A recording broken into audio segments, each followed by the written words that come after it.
ჰიდროელექტროსადგურ კინტრიშორის მშენებლობა შესაძლოა განახლდეს. რამდენიმე დღის წინ საქართველოს გარემოსა და ბუნებრივი რესურსების დაცვის სამინისტროში პროექტი ხელახლა განსახილველად ამჯერად ესტონურმა კომპანიამ წარადგინა.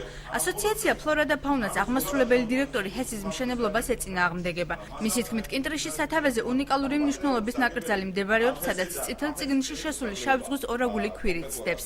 რამას მიქელაძე ირწმუნება, რომ ჰესის მშენებლობის შემთხვევაში აღნიშნულ სახეობას გადაშენება ემუქრება. არასამთავრობო ორგანიზაციები ჰესის შეჩერების მოთხოვნით სამინისტროსთვის პეტიციით მიმართვას აპირებენ. მარჯვნული პროექტის განხორციელება იქნება ფატალური ამ მდინარისათვის, კონკრეტულად მისი ბიომრავალფეროვნებისთვის და ამავდროულად რეკრეაციული პოტენციალისთვის. ერთადერთი ფაქტურად მდინარის უნიკალურობის დარღვევა, ანუ ის, რომ შავი ზღვის ორაგული ამ მდინარეში ვერავა, ანუ ამ ბარიერის შექმნით რამოდენიმე სახეობა ასევე რომელიც შეტანილია წითელ ნუსხაში ფაქტიურად განადგურების პირას მივა. ჩვენ ვაპირებთ ამ განხილვამდე კიდე ერთხელ შევხვდეთ არასამთავრობო ორგანიზაციების წარმომადგენლებს და მოვამზადოთ ერთობლივი პეტიცია, რათა აღნიშნული ჰესის მშენებლობა შეჩერდეს და ზოგადად არ განხორციელდეს.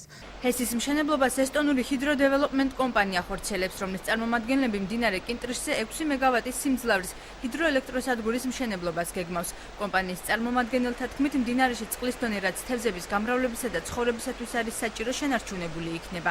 შავი ზღვის ორაგულთან დაკავშირებით კი აცხადებენ, რომ დიდი ხანია მდინარეში აღარ გამოჩენილა. ესტონეთის ელჩი აცხადებს, რომ ჰესის მშენებლობა რეგულაციების დაცვით მიმდინარეობს. ჩვენ ყოველმხრივ უწყობთ ხელს ჩვენი ქვეყნის ბიზნესმენებს ჩამოვიდნენ საქართველოში და ინვესტიცია განახორციელოთ. რაც შეეხება აჭარაში დაგეგმილ ჰიდროელექტროსადგურის მშენებლობას, ვთვლით, რომ მის გარემოს დაცვის რეგულირების შესაბამისად განხორციელდება. თუმცა დღეს მთავრობის თავმჯდომარესთან ჰესის მშენებლობასთან დაკავშირებით საუბარი არ ყოფილა. საქართველოს გარემოს დაცვის სამინისტროში აცხადებენ, რომ პროექტი განხილვის სტადიაშია, პროცესში ჩართულნი არიან სპეციალისტები. 27 სექტემბერს არის შემოსული დოკუმენტი და შიგ ჩართულია შესაბამისი დარგის სპეციალისტები, იგივე იხტიოლოგები, ბოტანიკოსები.